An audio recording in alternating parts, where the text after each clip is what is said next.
Well, this was a Marvel movie I just did not see coming. Absolutely amazing. I was literally sat in the cinema thinking, this is actually a really good Dragon Ball movie.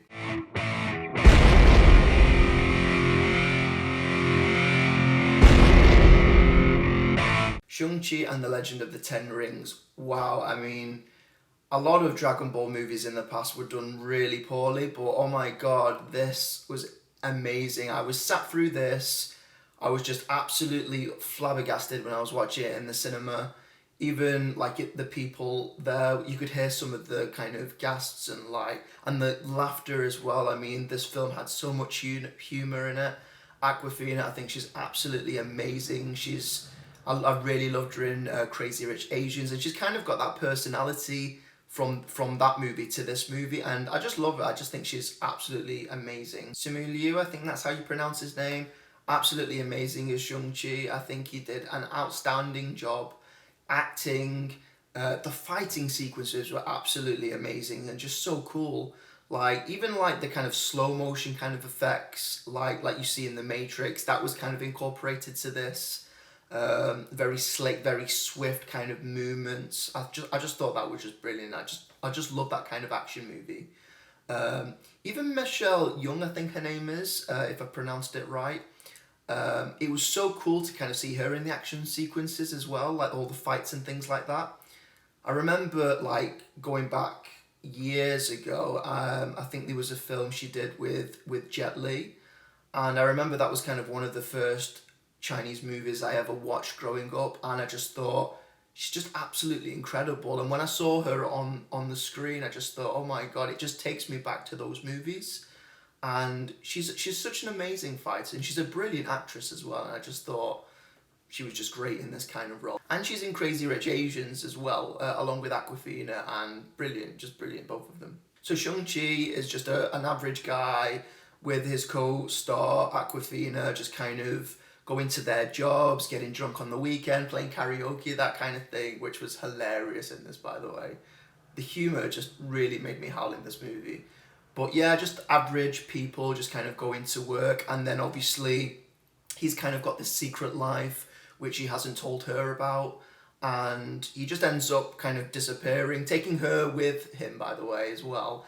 And everything just kind of blows up. And I must admit, the first half of this movie I absolutely loved. Not to say I didn't enjoy the whole movie, but it kind of took you from like you kind of typical Marvel movie into this whole complete fantasy realm, almost like a kind of Pokemon reality, Dragon Ball Z fantasy. You have all these different characters, all these different creatures, and I'm just thinking, oh my god! I mean, if this was like a Pokemon movie, I mean, this is how it should be. This is exactly how a Pokemon movie should be, because the effects, the graphics was just so intense and vibrant, and the realism was just there, and I thought it was absolutely amazing. Tony Leung, I think his name is. Sorry again if I didn't pronounce his name right, but I thought he was brilliant as the Mandarin. The whole kind of fighting techniques. I mean, this whole thing was just a martial arts movie, obviously, and it was just amazing. I mean, this is everything that I love about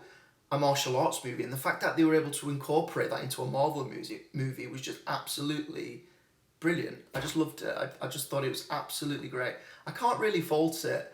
I'm going to try and not spoil this because, again, it is relatively new, especially for people that are living in the UK. And, I would definitely recommend you watch this. I mean, for me, I enjoy movies better when I just kind of go in with no expectations, or even with little kind of background knowledge of a movie. And I must admit, I just really enjoyed it. Even the end scene after the credits, there is two, but the first one was just like, wow. Again, I don't want to spoil anything, but it was definitely worth watching the end scene for this.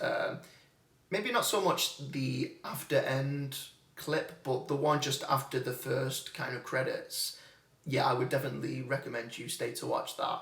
True Marvel fans, they will watch both of them, but brilliant, absolutely brilliant. Simu Liu, I just think he was absolutely amazing, really charismatic, really badass, and just yeah, brilliant. With Tony Leung playing the Mandarin, I just thought the story was very much on him.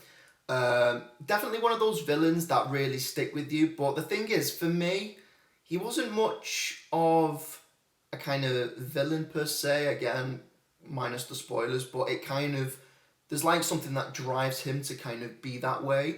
And, you know, at the end of the day, it is pretty much about family, you know, that's kind of where these movies kind of come from. Especially like, I mean, he's a father, he's a grieving widow, and he's obviously in pain. You kind of get the sense of he's going through so much, and this is kind of what causes him to be that kind of villain per se, but it isn't his fault.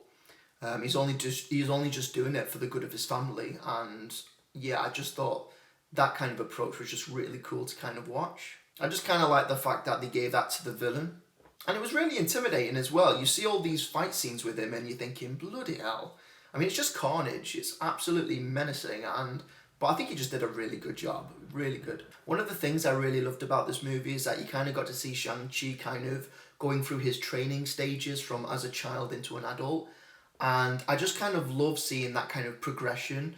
And I think it's just really important for a character and to actually see that kind of progression leading up into this kind of ending climax, you know. And I think it's just more relatable that way. I think Marvel did a really good job kind of showing that and kind of getting that sense of passion that you can get from a character that way, and I really enjoyed that. I think I want to give this film probably like a 7 out of 10. I really enjoyed it. I think the first half was probably more enjoyable because I just kind of liked seeing that whole progression of those characters, and I wasn't disappointed with the finale. I mean, it was pretty much everything I kind of hoped it would be, and even more, especially with the effects and all of the kind of cool graphics and things like that. But I would definitely say the first half of this film was definitely more enjoyable. So I definitely consider giving it a 7. So guys, have you watched it? Are you going to watch it? Please leave your comments below, let me know, and hopefully see you again soon. Cheers guys.